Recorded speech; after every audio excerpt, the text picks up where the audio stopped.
अस्सलाम वालेकुम। मोहम्मद अब्बास मुसाफिर। आज गर्मी बहुत ज़्यादा है। हम गए थे 2 वीडियो बनाने के लिए, हमारा इरादा था। घर से निकले हैं मैं और भाई वैस आए ज़रा। हुआ ये है कि जब हम पहुँचे हैं रास्ते में तो वहाँ हमारी बाइक पंक्चर हो गई है। तो ये गांव में आए हैं अब्दाल, यहाँ पे हमने पंक्चर लगवाया। वापस जा रहे थे तो हमने अचानक देखा है वो पुराना माहौल गाँव वाला। आप देखें, बोर्ड का दरख्त है, छाँव है, पीछे नहर है, ठंडी हवाएं हैं। और ये उस्ताद जी शेव कटिंग बना रहे हैं। कभी एक दौर होता था ऐसे ही देहातों में होता था, अब तो जदीद दौर आ गया, देहातों में इमाम बन गए हैं। अब वो वीडियो जो हमने बनानी थी वो तो नहीं बना सके, तो अचानक ये हमें मिले हैं तो हमने सोचा चलो दादू ला लीए। उस्ताद जी इस तरह ही फिर के बनाते हो या घमाम भी पाया कोई? मां भी पाया ते हुण ना 3-4 साल हो गए इंज फिर टुर के जम जुम डेरे ते जाके कर ਦਿੱਤੀ ਹੈ ਇੰਜ ਭਰਾਵਾਂ ਦੀ। ਇਹ ਮੈਨੂੰ 35 ਸਾਲ ਹੋ ਗਏ ਕੰਮ ਕਰਦੇ। ਪਹਿਲਾਂ ਦੁਕਾਨ ਉਹ ਪੁਲਿਸ ਦੇ ਉੱਤੇ ਰੱਖੀ ਸੀ।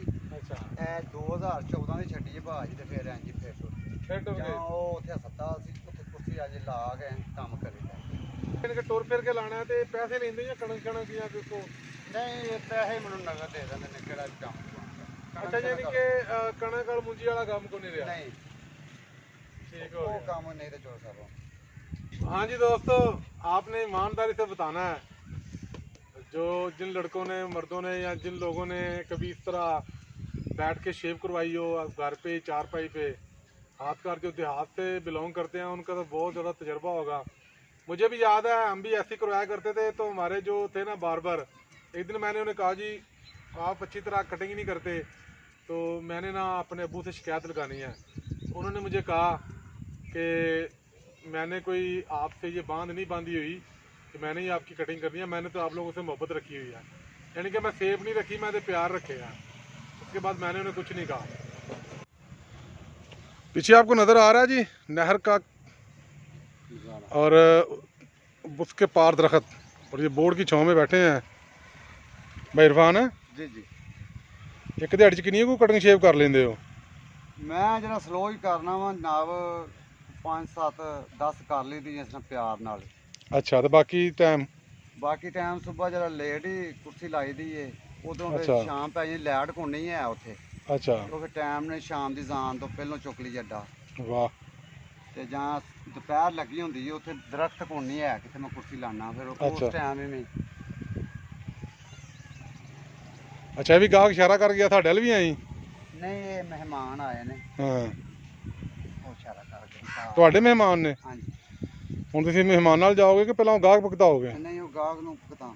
ਅੱਛਾ, ਤੁਸੀਂ ਵੇਖ ਰਹੇ ਹੋ ਜੀ, ਇਹ ਵੀ ਇੱਕ ਪੰਜਾਬ ਦੀ ਬੜੀ ਖੂਬਸੂਰਤ ਸਕਾਫਤ ਹੈ। ਕਰੋ ਧਿਆਨ ਮਾਰੋ ਝਾਤੀ ਪੀਰ ਬਾਸ਼। ਹੈ ਲੇਕਿਨ ਇਹ ਖਤਮ ਹੁੰਦੀ ਜਾ ਰਹੀ ਹੈ। हाँ जी। ਹੁਣ ਉਹ ਗੱਲਾਂ ਨਹੀਂ ਰਹੀਆਂ ਹੈ। ਇਹਨੂੰ ਤਾਂ ਲੋਕ ਦੀ ਨਹੀਂ ਭਾਜੀ ਕਰਦੇ, ਪਸੰਦ ਨਹੀਂ ਕਰਦੇ ਹੁਣ ਨਹੀਂ ਕਰਦੇ। ਇਹਦੀ ਵਜ੍ਹਾ? ਅੱਛਾ ਇਰਫਾਨ ਸਾਹਿਬ, ਜੀ ਜੀ।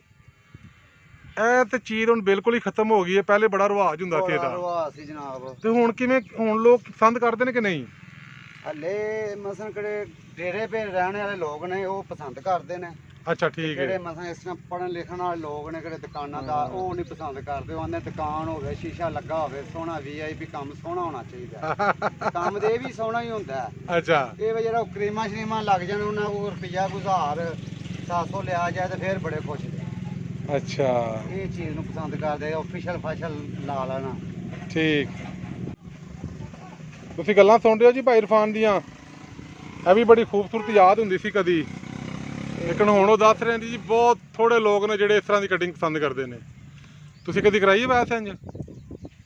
हैं? 2-3 बारी कराई। आप देख रहे हैं जी, ये भी हमारा एक विरसा था जो आहिस्ता आहिस्ता ख़त्म हो गया है। बार्बर पहले घर घर जाया करते थे, डेरे पे जाया करते थे, सबकी शेव किया करते थे, बाल काटा करते थे, लेकिन अब नहीं, अब तो हमाम है। अच्छा इरफान साहब एक गल तो दसो ਜੀ ਜੀ। जो तुसीं पहला शेव करते हो जाके पक्का उस तरह हुंदा ਸੀ, ਹਾਂਜੀ ਹਾਂਜੀ 72 वास्ते निक्की जी कोली जी होनी ਬਿਲਕੁਲ। है। ਹਾਂ ਲੈ ਪਈ। ਹੁਣ ਤੇ ਆ ਕੋਲੀ ਲਈ ਫਿਰਦੇ ਜਾਂ ਕੋਲੀ ਵੇਖੋ, ਹਾਂਜੀ ਉਹ ਤੇ ਚਾਹ ਪੀਣ ਵਾਲੀ ਕੋਲੀ ਨਹੀਂ। ਇਹ ਕਲਰ ਲਾਉਣ ਵਾਸਤੇ ਰੱਖੀ ਹੈ ਉਹ ਅੱਛਾ, ਜੀ ਕੋਲੀ ਇਹ ਕੋਲੀ ਹੈ ਜੀ। ਕੀ ਬਾਤ ਹੈ। ਲੱਗਦਾ ਕਿ ਚਾਹ ਪੀਣ ਵਾਲੀ ਚੀਜ਼ ਹੈ। ਤੇ ਜਦੋਂ ਇਹ ਕੋਲੀਆਂ ਨੇ ਹੁੰਦੀਆਂ ਤੇ ਬੱਤਰ ਕਿਵੇਂ ਲਾਉਂਦੇ ਹੁੰਦੇ ਹੋ? ਉਦੋਂ ਪਲਾਸਟਿਕ ਦੇ ਕੱਪ ਜੇ ਚੱਲਦੇ ਨੇ, ਇਹ ਵੀ ਕੋਲੀਆਂ ਚੱਲਦੀਆਂ ਜਨਾਬ।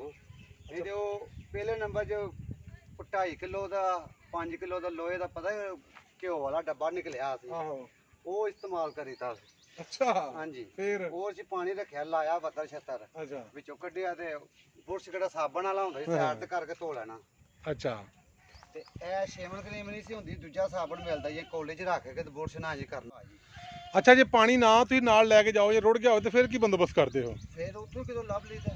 ਅੱਛਾ ਉਹ ਤੇ ਖਾਲ ਚੱਲਦਾ ਹੁੰਦਾ ਸੀ, ਹਾਂ ਹਾਂ ਖਾਲ ਇਧਰੋਂ ਮੱਝਾਂ ਪਾਣੀ ਪੀਣ ਡੀਆਂ ਨੇ, ਅੱਛਾ। ਇਧਰੋਂ ਅਸੀਂ ਭਾ ਕੇ ਜੱਟਾਂ ਨੂੰ ਮੁੰਡੇ ਦਾ ਨਾਲ ਬੱਤਰ ਲਾ ਤੇ ਚੌਧਰੀ ਤੱਦੇ ਹੀ ਫਿਰ ਉਹ ਤੁਹਾਡੇ ਨਾਲ ਨਹੀਂ ਪਸੰਦ ਕਰਦੇ ਕਿ ਤੁਸੀਂ ਮਾਮਲਾਤ ਖਰਾਬ ਕਰ ਛੱਡਦੇ ਹੋ। ਅਤੇ ਉਦੋਂ ਬੜੇ ਜੀ ਖੁਸ਼ ਤਾਂ ਬਾਊ ਜੀ, ਅੱਛਾ, ਉਦੋਂ ਦੁਕਾਨਾਂ ਨਹੀਂ ਨਾ ਹੁੰਦਾ, ਇਹ ਵੀ ਬੜੀ ਨਿਮਤ ਸਮੇਂ ਦਾ ਨਾਈ ਸਾਡੇ ਕੋਲ ਡੇਰੇ ਤੇ ਆ ਗਿਆ।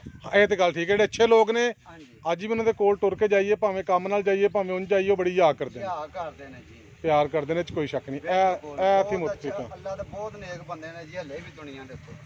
ਬਿਲਕੁਲ, ਇਹ ਤੇ ਗੱਲ ਠੀਕ ਮਾੜੇ ਹੈ ਬੰਦੇ ਤੁਹਾਡੀ। ਨੇ ਭੈਣ ਭਰਾ ਨੂੰ ਇੱਜ਼ਤ ਦਿੰਦੇ ਨੇ ਅਗਲੇ ਨੂੰ। ਇੱਜ਼ਤਦਾਰ ਲੋਕ ਇੱਜ਼ਤ ਦਿੰਦੇ ਨੇ, ਵੀ ਯਾਦ ਰੱਖੇ। ਬਿਲਕੁਲ ਠੀਕ ਆ। ਜਿਹਨੂੰ ਇੱਜ਼ਤ, ਜਿਹੜਾ ਆਪ ਇੱਜ਼ਤਦਾਰ ਹੋਵੇ। ਸਾਰੀ ਗੱਲ ਜੈਸੀ ਦੁਕਾਨ ਵੈਸਾ ਸੌਦਾ ਮਿਲਣਾ। ਜ਼ਰੂਰਤ ਤੋਂ ਵੱਧ ਵੀ ਗਏ ਆ, 500,000 ਰੁਪਏ ਤੋਂ ਥੱਲੇ ਦੇ ਕੇ ਵੀ ਨਹੀਂ ਘੱਲੇ ਆ। ਅੱਛਾ ਚੌਧਰੀ ਜੱਟਾਂ ਬੰਦਿਆਂ ਦੇ ਇਹ ਕੰਮ ਤੇ ਠੀਕ ਇਹ ਤੇ ਹੈ। ਚੌਧਰੀ ਜਵੇਦ ਆ, ਚੌਧਰੀ ਆਸਮਰੀ ਨੇ, ਹੂੰ ਪਰ ਹੁਣ ਇਹਨਾਂ ਘਰ ਗਏ ਡੇਰੇ ਤੇ ਗਏ ਜਨਾਬ, 500,000 ਰੁਪਏ ਤੋਂ ਥੱਲੇ ਦੇ ਕੇ ਨਹੀਂ ਘੱਲੇ ਆ, ਵਾਹ। ਇੱਕ ਦੀ ਜਾਮਤ ਕਰਨ ਦੇ। ਕੀ ਬਾਤ। ਹਲੇ ਮੁਲਾਜ਼ਮ ਹੁੰਦੇ ਆਂਦੇ ਨੇ, ਇਹਨਾਂ ਦੀ ਨਹੀਂ ਕਰਨੀ, ਹਾਂ ਹਾਂ ਇਹ ਸਾਡੀ ਕਾਰ ਉਹਨਾਂ ਦੀ ਕਰਾਂ ਦਾ, ਫਿਰ ਲਹਿਦਾ ਪੈਸੇ ਦੇਣ ਦੇ। अच्छा, ये है जी हमारा ट्रेडिशनल ऐसा विरसा, ये भी जो नपैद होता जा रहा है। ये भी एक हिसाब से देखा जाए तो सुपर जनरेशन स्टोरी जो मैं आपको सुना रहा हूँ, ये वो ही बनती है। अब तो जदीद हमाम, जदीद पार्लर, एसी लगे हुए हैं बहुत ज़्यादा।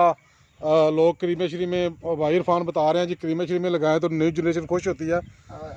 ਤੇ ਕਦੀ ਇੰਜ ਵੀ ਹੋਇਆ ਕਿ ਕਿਸੇ ਨੂੰ ਮਲਾਈ ਲਾ ਕੇ ਤੁਸੀਂ, ਜਾਂ ਕੋਈ ਲੱਸੀ ਲਾ ਕੇ, ਜਾਂ ਦੁੱਧ ਲਾ ਕੇ, ਜਾਂ ਕੋਈ ਹੋਰ ਚਾਹ ਲਾ ਕੇ ਪਿੱਤ ਪੱਤਰ ਲਾਇਆ ਹੋਵੇ? ਨਹੀਂ ਨਹੀਂ, ਹੈਂ? ਐਸਾ ਕੋਈ ਨਹੀਂ ਕੰਮ। ਅੱਛਾ ਲੱਸੀ ਵਾਲਾ ਪਹਿਲੋਂ ਕਦੀ ਹੈ ਸੀ, ਸਿਰ ਧੋਣਾ, ਠੀਕ ਹੈ। ਵਾਲ ਉਹਦੇ ਨਾਲ ਇੱਕ ਖੁਸ਼ਕੀ ਖਤਮ ਹੁੰਦੀ ਸੀ, ਚਿਹਰਾ ਵੀ ਸਾਫ਼ ਹੋ ਜਾਂਦਾ ਸੀ। ਤੇ ਲੱਸੀ ਤੇ ਮਲਾਈ ਤੇਲ ਰਲਾ ਕੇ ਰਾਤ ਨੂੰ ਚਿਹਰੇ ਤੇ ਲਾਣਾ, ਚਿਹਰਾ ਚਮਕਦਾ ਸੀ ਉਹਦੇ ਨਾਲ। ਹੁਣ ਤਾਂ ਕਰੀਮਾਂ ਆ ਗਈਆਂ। ਹਾਂ, ਹੁਣ ਕਰੀਮਾਂ ਆ ਗਈਆਂ। ਦੇਖ ਰਹੇ ਹੋ ਜੀ, ਚੀਮਾ ਸਾਹਿਬ ਕਿੱਡੇ ਸਕੂਨ ਨਾਲ ਬਹਿ ਕੇ ਸ਼ੇਵ ਕਰਵਾ ਰਹੇ ਨੇ, ਈਜ਼ੀ ਹੋ ਕੇ। ਉਹ ਉੱਥੇ ਤੇ ਭਾਅ ਹੀ ਅੰਦਰ ਤੇ ਪਸੀਨੋ ਪਸੀਨੀ ਹੋ ਜਾਂਦੇ ਗਰਮੀ ਦੇ ਵਿੱਚ, ਪੱਖਾ ਲੱਗਾ ਵੀ ਹੋਵੇ ਫਿਰ ਵੀ ਪਸੀਨਾ। ਤੇ ਇੱਥੇ ਵੇਖੋ ਤਾਜ਼ੀ ਹਵਾ ਆਉਣ ਡਈ, ਚੀਮਾ ਸਾਹਿਬ ਵੀ ਖੁਸ਼, ਮੈਂ ਵੀ खुश। आपने बातें सुनी है जी भाई इरफान की? ਵੇਖ ਲੋ खुश नहीं है, शादी कह रहे हैं कि अगर कमरे में होंगे, जितनी गर्मी है, पसीना आएगा। यहाँ मैं भी खुश हूँ, चीमा साहब भी खुश हैं, शेव करने वाला भी खुश, तो करवाने वाला भी खुश। हाँ जी, मैं तो इस गल हैरान, चीमा साहब ने अपना टाइम मिस कर छड़िया। चीमा साहब ड्राइवर ने जी चांदगाड़ी दे, अल्लाह ताला इन्होंने फिर तंदुरुस्ती दे। इन्होंने भाई इरफान को शेव करवाने वास्ते टाइम मिस कर दिता। एडा ही भी बार-बार है।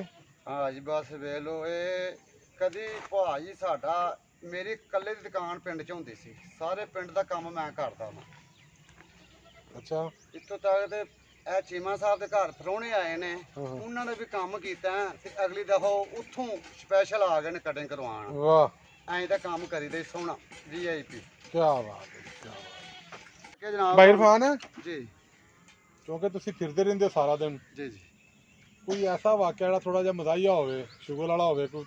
ਗਰਮੀਆਂ ਦੇ ਦਿਨ ਹੋਣ ਜਨਾਬ, ਅੱਛਾ ਉਹ ਕਟਿੰਗ ਕਰਵਾਉਣ ਆ ਗਿਆ। ਅੱਛਾ ਪਤਾ ਨਹੀਂ ਕੀ ਸੀ, ਉਹਨੇ ਕੋਈ ਨਸ਼ਾ ਕੀਤਾ ਸੀ, ਅੱਛਾ ਕੀ ਚੱਕਰ ਮੱਕਰ ਸੀ, ਉਹਨੂੰ ਮੈਂ ਜਨਾਬ ਇਹ ਕੱਪੜਾ ਇੰਜ ਪਾਇਆ, ਘੁੱਟਿਆ ਥੋੜਾ ਜਿਹਾ, ਹਾਂ ਉਹ ਇੰਜ ਪਾਉਂਦਿਆ ਸਾਰੀ ਉਹ ਫੜਕ ਪਿਆ, ਡਿੱਗ ਪਿਆ ਪਿਛਾ ਡਿੱਗ ਪਿਆ। ਕੀ ਕਰ ਅੱਛਾ। ਝੂਠ ਨਹੀਂ, ਮੈਂ ਉਹਨੂੰ ਨੱਪਿਆ ਲਾ, ਉਹ ਹੋਸ਼ ਨਾ ਕਰੇ। ਮੈਂ ਜਨਾਬ ਦੁਕਾਨੋਂ ਬਾਹਰ ਨਿਕਲ ਕੇ ਆਵਾਜ਼ਾਂ ਮਾਰਾਂ, ਉਹ ਲੋਕੋ ਭੱਜੋ ਭੱਜੋ, ਬੰਦਾ ਗਿਆ ਬੰਦਾ ਗਿਆ। ਅੱਛਾ ਉਹ 3-4 ਜੀ ਆਏ ਨਾ ਜਨਾਬ, ਉਹਨਾਂ ਜਨਾਬ ਕੋਈ ਪਾਣੀ ਛਾਣੀ ਪਿਆ, ਘੁੱਟਿਆ ਮੁੱਟਿਆ। ਅੱਛਾ। ਉਹ ਕੋਈ 7-5 ਮਿੰਟਾਂ ਬਾਅਦ ਉਹਨੂੰ ਕੋਈ ਹੋਸ਼ ਆਈ, ਉਹਨੂੰ ਪੁੱਛਿਆ ਅੱਛਾ। ਕੀ ਹੋਇਆ, ਉਹਨੇ आखा यार फान भाई पता नहीं लगा, चक्कर आ गया।